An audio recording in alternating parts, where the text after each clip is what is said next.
آئیے آج حضرت علی ہجویری، جنہیں ہم داتا گنج بخش کے نام سے جانتے ہیں، ان کی شہرہ آفاق تصنیف کشف المحجوب میں غوطہ لگاتے ہیں اور اس بہت ہی گہرے سوال کا جواب ڈھونڈنے کی کوشش کرتے ہیں کہ حقیقی علم آخر ہے کیا؟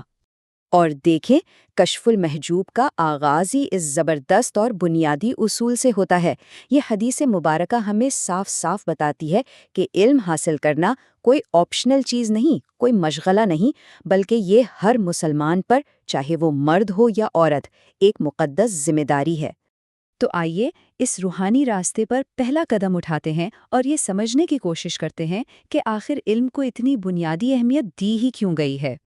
اب دیکھیں، قرآن پاک میں ایک بہت ہی گہری بات کہی گئی ہے کہ اللہ سے اصل میں ڈرتے وہی ہیں جن کے پاس علم ہے۔ یہاں ڈرنے کا مطلب خوف نہیں، بلکہ اللہ کی عظمت کا وہ احساس ہے جو سچے علم سے ہی پیدا ہوتا ہے، یعنی کسی کی حکمت کا تعلق سیدھا سیدھا اس کے دل کی حالت سے ہے۔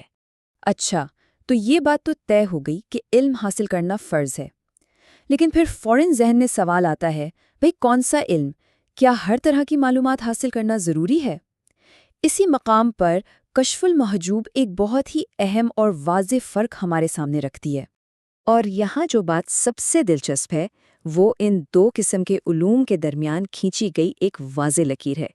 ایک علم تو وہ ہے جو انسان کو اوپر اٹھاتا ہے، جو اسے اللہ کے قریب کرتا ہے اور اس کے کام آتا ہے، اور دوسرا وہ جو بس وقت کا ضیاع ہے، یا اس سے بھی بدتر، جو انسان کو نقصان پہنچا سکتا ہے۔ تو کتاب کا پیغام یہ نہیں کہ بس ہر چیز کے پیچھے بھاگنا شروع کر دیں، بلکہ یہ ہے کہ علم کو اس کی ضرورت اور فائدے کے حساب سے ترجیح دیں۔ دیکھیں، اس ٹیبل میں کتنی خوبصورتی سے بتایا گیا ہے، پہلے وہ سیکھیں جو فرض ہے، پھر وہ جو ضرورت کے مطابق جائز ہے، اور اس علم سے ہر حال میں بچیں جو نقصان دہ ہے۔ اور پھر دیکھیں کہ نبی کریم صلی اللہ علیہ وآلہ وسلم کی یہ دعا، یہ تو جیسے پورے موضوع کا نچوڑ ہے۔ اس سے پتہ چلتا ہے کہ مقصد صرف جاننا نہیں ہے، بلکہ نیت یہ ہونی چاہیے کہ ایسا علم حاصل ہو جو واقعی فائدہ مند ہو۔ اب ہم اس سفر کے ایک بہت ہی اہم موڑ پر آ گئے ہیں۔ علم حاصل کر لینا تو ایک حصہ ہے، لیکن کشف المحجوب ہمیں پوری شدت سے بتاتی ہے کہ یہ علم اپنے دوسرے حصے یعنی عمل کے بغیر بالکل بیکار اور ادھورا ہے۔ اور اس بات کو سمجھانے کے لیے جو مثال دی گئی ہے وہ واقعی کمال ہے۔ سوچئے ذرا، ایک جسم لیکن اس میں روح نہیں، وہ کیا ہے؟ کچھ بھی نہیں۔ بالکل اسی طرح علم ایک بے جان جسم ہے، اور عمل وہ روح ہے جو اس میں جان ڈالتا ہے، اسے مقصد دیتا ہے۔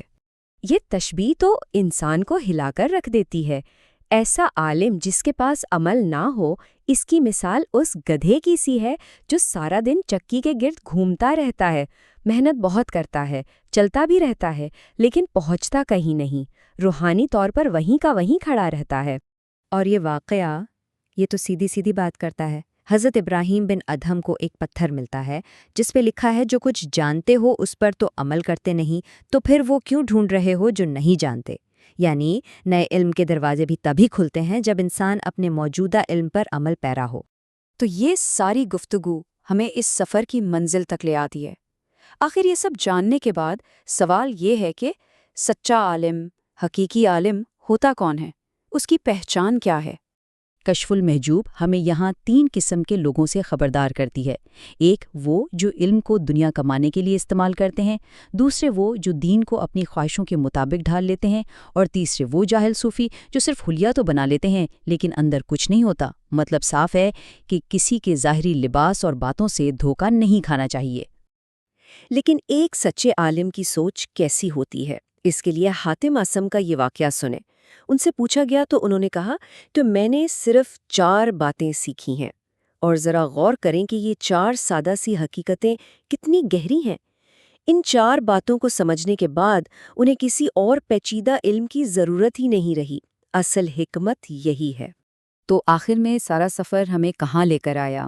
منزل کیا ہے؟ منزل یہ نہیں کہ انسان علم حاصل کر کے متکبر ہو جائے، بلکہ منزل یہ ہے کہ وہ اللہ کے لامحدود علم کے سامنے اپنی کم علمی کو پہچان لے۔ یہی احساس، یہی عاجزی در حقیقت سب سے بڑا علم ہے۔ اور کشف المحجوب ہمیں اس ایک سوال کے ساتھ چھوڑ جاتی ہے، ایک ایسا سوال جو ہم میں سے ہر علم حاصل کرنے والے کو خود سے ضرور پوچھنا چاہیے کہ جو کچھ ہم جانتے ہیں، جو کچھ ہم سیکھ رہے ہیں، وہ ہمیں کہاں لے جا رہا ہے، عاجزی اور بندگی کی طرف یا تکبر اور خود پسندی کی طرف؟